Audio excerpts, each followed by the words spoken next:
Do you find it hard to be decisive? Because your mind is constantly wavering from one option to the other while making important decisions. Add to that today's ever-growing world of opportunities offering more options for every decision makes indecisiveness a potent threat that we must combat to navigate life with ease. Some amount of indecision is good when it comes to larger life issues. It means the choice is important to us and we are giving it its due consideration. But prolonged indecisiveness can cripple our lives and leave us miserable. Hello and welcome to the deep dive series of the Being Miraculous podcast.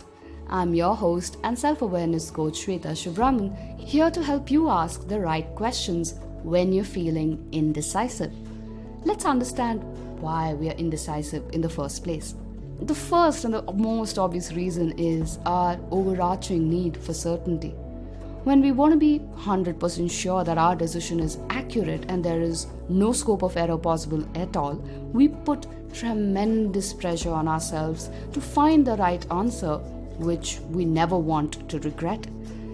But that's quite an impossible task given nothing in life is certain.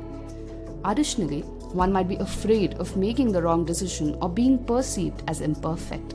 The fear of possible failure and the need for perfectionism combined make a lethal combination that paralyzes us from moving in any particular direction. Lastly, this indecisiveness can be traced back to a fundamental lack of trust or self-confidence. If one doesn't trust their own capabilities, making a decision, especially the important ones, can become excruciatingly painful. The biggest challenge with indecisiveness is that it doesn't come alone. It comes with anxiety, stress, depression, and makes one procrastinate and avoid important decisions or actions.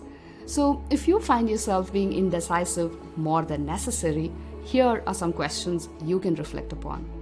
1. What are the fears holding me back from making a decision? List them down with compassion for yourself and gently evaluate how rational each one of those fears are. 2. What is the opportunity cost of not making a decision?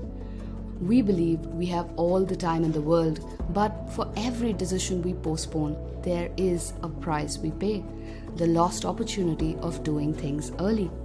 So if you find yourself being indecisive for long stretches, identify what is that price you're paying by not deciding and ask yourself, is it worth it? 3. Is there a smaller decision you can make towards this larger confusion that you're dealing with? A small step can help you move forward without worrying about the consequences, while giving you enough confidence to take big steps eventually. Identify if there is a small step towards that future desired life of yours. And lastly, step out of your mind. Mind has no certainty about anything.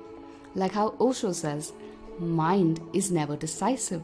Mind is indecisiveness. The functioning of the mind is to waver between two polar opposites and try to find which is the right way. It is like closing your eyes and trying to find the door. Certainly, you'll feel yourself hanging between the two. Instead, become aware of the mind. Whatever the polarity, just be aware of it. Firstly, you'll realize that you're not the mind. Second, that awareness has a decisiveness that the mind never has. Curious to know more about how awareness can help you be more decisive? Reach out to me for a 30-minute discovery session on how I can offer one-on-one support in your journey as your coach. I can personally vouch that deepening self-awareness can influence all aspects of our life, including indecisiveness. Until we meet again, this is Shweta signing off, hoping you have a fabulous week ahead.